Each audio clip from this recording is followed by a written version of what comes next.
Você já esteve em uma reunião onde todo mundo resolveu dar palpite? Cada um com uma ideia diferente, cada um com uma lógica própria, e surpreendentemente, quase tudo faz sentido. Não de imediato, lógico, mas não também sem confusão. Mas no fim a ideia acabou saindo, o resultado acabou saindo com melhor do que a proposta inicial.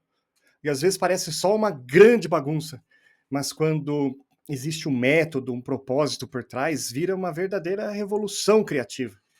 E essa é a mágica da cocriação, ou se preferir, a arte de transformar o caos em uma solução coletiva.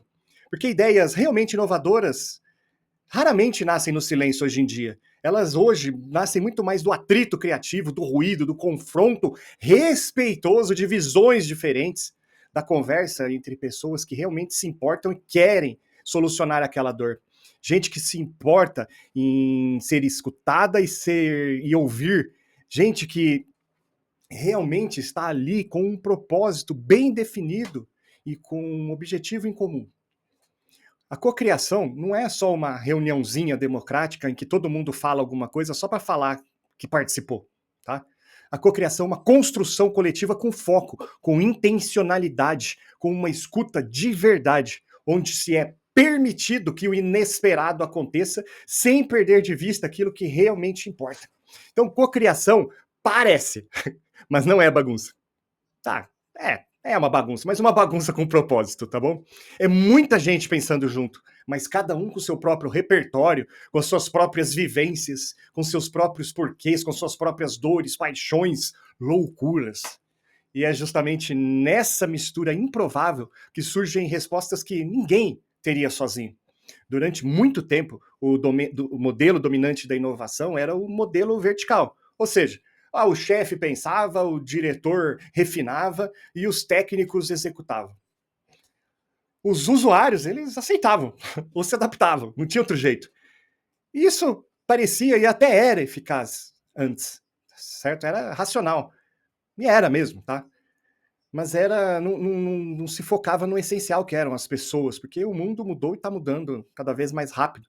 E os problemas vão se tornando cada vez mais complexos, mais imprevisíveis, mais conectados. E o que funcionava ontem já não dá conta de resolver o hoje e muito menos o amanhã. E ninguém, absolutamente ninguém, tem todas as respostas sozinho. Então é nesse contexto que o design thinking aparece como um convite à disrupção coletiva. Design thinking rompe com a lógica da inovação isolada. Esse conceito de colocar o ser humano no centro, da inovação, essa mudança poderosa, de escuta poderosa que te faz sentir com o outro, a primeira parte da empatia e depois a segunda parte da cocriação, a ideação, onde não é qualquer ideação, como nós vimos lá anteriormente, não é uma tempestade de ideias sem direção e sem sentido. É uma ideação guiada com propósito, nutrida por escuta e protegida por confiança. É quando pessoas distintas se juntam para sonhar soluções de um futuro possível, elas se reúnem para prototipar, né, e abraçar o inédito. Mas isso só funciona, gente, se o ambiente permitir. Quando há espaço para errar, para arriscar, para ser ouvido de verdade. Quer um exemplo? Um grupo de artistas estava enfrentando uma crise. As peças teatrais eram excelentes, maravilhosas, conteúdo relevante, talento indiscutível. Mas e a plateia, o público? Vazio. A bilheteria despencou e continuava despencando. O público dizia, eu gosto de teatro, mas não tenho tempo. Qual que seria a resposta óbvia? Promoção de ingressos, investir em marketing, desconto. Mas os artistas fizeram algo totalmente diferente, radical. Convidaram o público para resolver o problema juntos. Sim, chamaram estudantes, professores, espectadores fiéis e esporádicos para uma roda de conversa. E ouviram sem defesa, sem justificativa, sem PowerPoint. E descobriram, sabe o quê? Que o problema não era o teatro, é o formato. O público ainda ama o teatro, mas queria algo mais leve, mais curto, mais interativo. E o resultado, criaram peças de 20 minutos apresentadas em praças, estações de metrô, empresas, escolas, espetáculos que cabiam dentro de um almoço de alguém ou dentro de uma espera por um metrô, por um ônibus, ou sei lá. O público se sentiu parte, e isso é cocriação. Não é apenas escutar opiniões, mas sim transformar essas opiniões em uma direção criativa. É abrir mão de certezas e mão de relevância. Ou seja, não sei de tudo. Você me ajuda a fazer melhor? E é aqui que entra um conceito fundamental, que é o conceito da inteligência coletiva.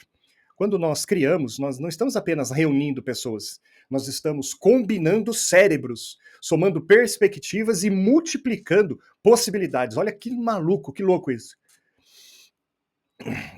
Boas ideias nascem da fusão de ideias incompletas, pessoal. Ideias sozinhas, às vezes, não dizem muitas coisas, mas quando se encontram, criam algo maior do que a soma das partes. É como um quebra-cabeça. Uma pessoa traz uma peça, você traz outra. No começo parece tudo desconexo, mas depois vai se formando uma imagem que ninguém via antes. Parece simples, mas não é. Porque a cocriação exige desapego. E isso, convenhamos, assusta. É difícil. Desapego do ego, desapego do controle, desapego da ideia de que tem alguém mais criativo que você.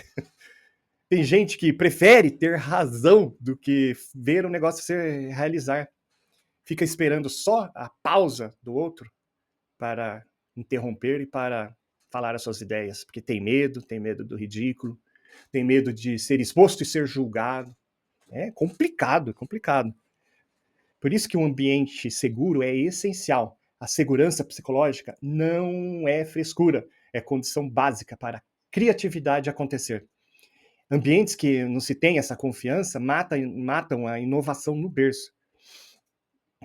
Então, o que torna a cocriação possível de verdade são alguns ingredientes fundamentais. E o primeiro deles é uma diversidade real, de verdade mesmo. Não adianta só mudar o nome ou achar que está fazendo algo diferente e bonitinho porque está na moda. É preciso, de fato, trazer visões diferentes, tá? Pessoas que tenham outras vivências, outros repertórios. O segundo ingrediente é uma escuta ativa. Vou bater bem nessa tecla. Não é só deixar o outro falar enquanto você só espera ele respirar para metralhar em cima, tá? É prestar atenção de fato, de verdade. Escutar com o coração e acolher a ideia, mesmo quando ela vai contra a sua ideia. E aí entra o terceiro ingrediente, que é a confiança psicológica. Todos precisam se sentir livres para errar, arriscar, sem medo de punição ou de chacota, tá? Porque aí entra o quarto ingrediente, que é a facilitação intencional. Alguém que guia o processo com leveza e com propósito, sempre com propósito, sem impor direção, mas também sem deixar o negócio descambar. É muito comum em grupos estar conversando num tema principal como se fosse uma árvore, o tronco é o tema principal. E aí alguém vai desviando para um galho, para um outro galho, para um galinho. Aí quando se percebe, o grupo está discutindo algo que não tem nada a ver, que está lá no galinho, na folha pendurada da árvore. Então o facilitador ele tem que ter a intenção, tem que ser assertivo para trazer de novo a conversa no eixo, para poder impactar de verdade, para poder trazer resultados. E aí nós podemos falar do quinto ingrediente, que é o propósito em comum. O propósito comum, as pessoas elas têm que saber por que elas estão ali. Ou seja, qual é a dor que se quer resolver? Qual é o impacto real que se quer causar? Senão vira só um debate, uma conversinha, e quando tem intencionalidade, o negócio se transforma. Por exemplo, lá em Medellín, na Colômbia, a prefeitura estava enfrentando desafios gigantescos de mobilidade urbana, porque a cidade é muito cheia de morro, barranco, e deslocamento é sempre difícil numa situação dessa. E a resposta tradicional seria mais ônibus, mais viadutos, mais túneis. Mas a prefeitura decidiu fazer diferente. Foi até as pessoas, os grupos, fez rodas de conversas, ouviu a comunidade para ouvir as dores. E ouviu uma demanda inesperada. Transporte aéreo, né? Mas não é avião não, tá? No meio da comunidade surgiu a ideia de teleférico urbano, que até teve um candidato aí, vocês lembram bem dele, que falou disso aqui para São Paulo. Era o Metrocable, em espanhol. É uma solução de mobilidade inclusiva que surgiu lá, ouvindo as comunidades. Cocriação com propósito. não é? Então, sempre que nós inserimos o propósito, a disrupção, ela aparece. E não é sinônimo de tecnologia, é uma mudança de lógica. Porque, eu repito, não adianta ter o software mais avançado do mundo, mas se a gente continuar excluindo as pessoas que vão usar aquilo do processo, a disrupção não vai acontecer. Para a disrupção acontecer, a gente precisa perguntar como que pode ser diferente e depois, o principal, a gente escuta, tá? A gente escuta quem realmente vai usar, quem realmente está sofrendo, quem realmente tem o desejo daquilo. E isso, mesmo quando isso desafie as nossas certezas, a cocriação, ela não precisa de um cenário instagramável, nem de paredes cheias de post-its, ou nem de café gourmet. Ela começa simplesmente com uma pergunta sincera. O que você acha? E segue com outras perguntas. Como podemos melhorar juntos? E segue na escola, no trabalho, no tribunal, no setor. Sim, até um almoço de domingo na família pode ser um espaço para cocriação, desde que alguém tenha coragem. Ou família, vamos tentar diferente? Não está dando certo desse jeito. E aí ouve todo mundo. Reúne filho, pai, mãe, vô, tio, tia. E aí a gente consegue ter soluções que sozinho, ou no auge da nossa arrogância, da nossa prepotência, a gente acha que aquilo que a gente pensa vai dar certo e os outros vão ter que simplesmente engolir. E a gente tem que pensar o seguinte, pessoal, também. Não adianta querer pensar em cocriar na pressa. Não funciona. Cocriação criativa, tá? Precisa de tempo. Não adianta achar que vai juntar toda a sua equipe lá numa sala de reuniões no meio de uma segunda-feira onde todo mundo tem 1000 coisas para entregar, 1000 relatórios para fazer, e achar que em 15 minutinhos vai sair algo maravilhoso, lindo e perfeito. Não funciona assim. Cocriação precisa de tempo. Criatividade, às vezes, é chocante. E um fato que a gente pode ver assim claramente, os criativos muitas vezes são penalizados, porque quem está lá fazendo o trabalho e está enrolado e está se complicando e está fazendo algo que não pensa como pode ser feito diferente, geralmente está com as mesas abarrotadas e é aquele que mais aparece que está ocupado, que está busy o tempo inteiro. E aí a gente olha para uma pessoa que é criativa, que desenvolveu um método, desenvolveu uma maneira de fazer as coisas mais rápido, que conseguiu ter os soft skills necessários para ter foco, para se concentrar melhor, essa pessoa está ali tranquila. E aí o que geralmente na nossa cultura ainda acontece, tá? Isso daqui eu estou falando a nível de Brasil e até mundial. A pessoa que está ali mais tranquila, que está usando aquele tempo para ser criativa, geralmente ela é penalizada com mais trabalho. Porque o coleguinha que está do lado, todo enrolado, que não desenvolveu os soft skills, que não está nem aí se o negócio é feito daquele jeito há 1000 anos, e não pensa se pode ser feito de outro jeito, parece que está ali sufocado e coitadinho. Vamos ajudar o cara, passa o trabalho do cara que está todo enrolado pro criativo e aí acaba se matando a criatividade. Bom, fecha parênteses, tá? Eu tô fazendo isso porque isso é muito comum. Então não penalize quem é criativo, quem está criando alguma coisa que pode servir para expandir para toda a área, para toda a equipe, para o mundo inteiro, de repente, só porque tem alguém que está ali travado na rotina.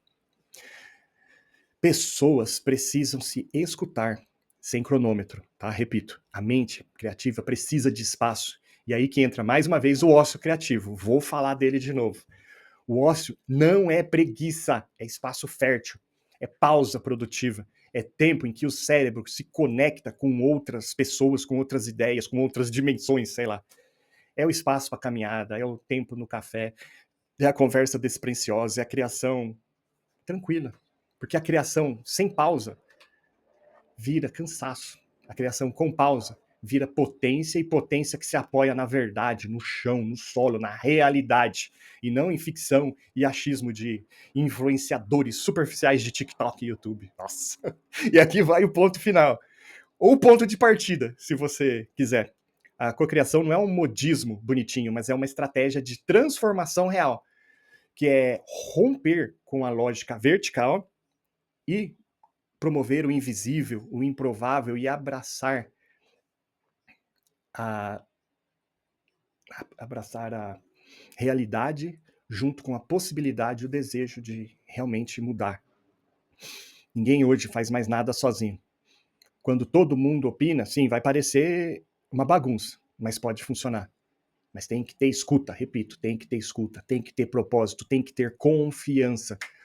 Cocriação parece, vou repetir, parece, mas não é bagunça. Cocriação é revolução criativa.